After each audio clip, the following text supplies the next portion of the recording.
गहर गहर नरियल चढ़े ए माइयो, लाल लाल चूनर ओढ़े।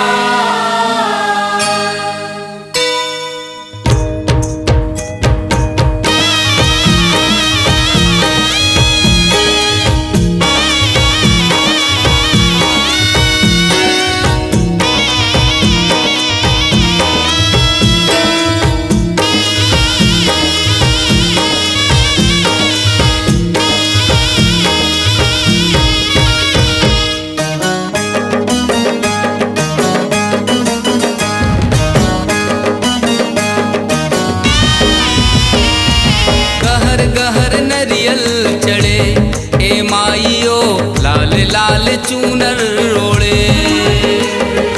गहर गहर नरियल चढ़े ए माइयो, लाल लाल चूनर ओढ़े।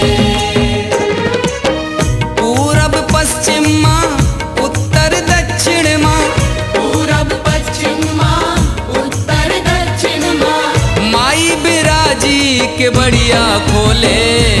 गहर गहर नरियल चढ़े ए माइयो, लाल लाल चूनर ओढ़े। गहर गहर नरियल चढ़े ए माइयो, लाल लाल चूनर ओढ़े।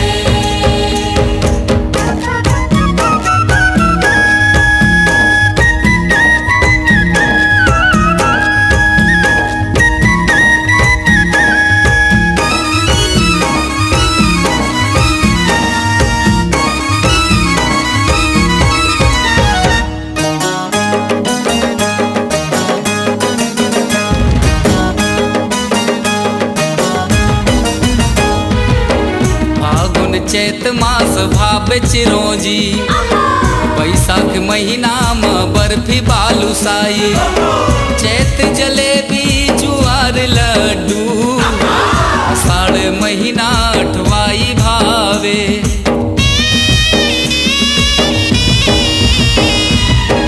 फागुन चैत मास भाप चिरौंजी, बैसाख महीना में बर्फी बालूशाही।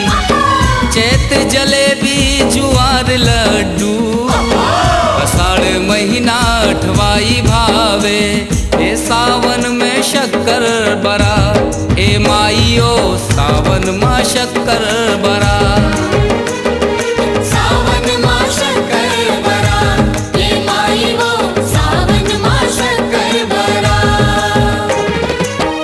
भादो माँ गुजिया खोबा महके, भादो माँ गुजिया खोवा महके। मनवा मोहे माई मनवा मोहे। गहर गहर नरियल चढ़े ए माइयो, लाल लाल चूनर ओढ़े। गहर गहर नरियल चढ़े ए माइयो, लाल लाल चूनर ओढ़े।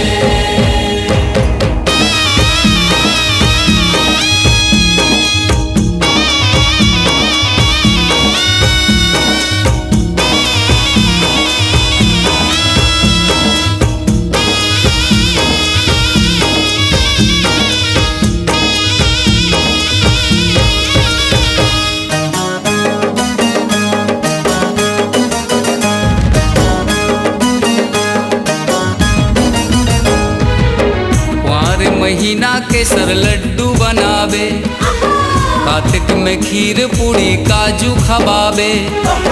मीठे चावल की पूड़ी अगहन माँ, उसमें पेड़ा में मिष्ठान चढ़ावे।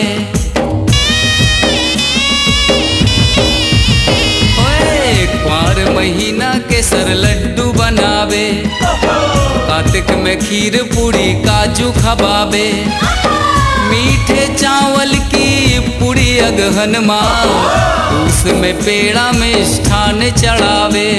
ए माघ में मोहन भोगा ए मोती चूर, माघ में मोहन भोगा।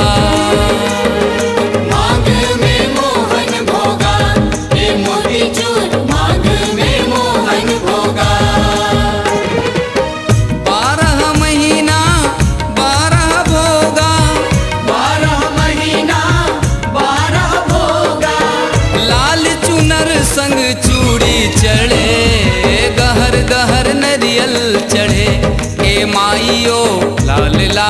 हुनर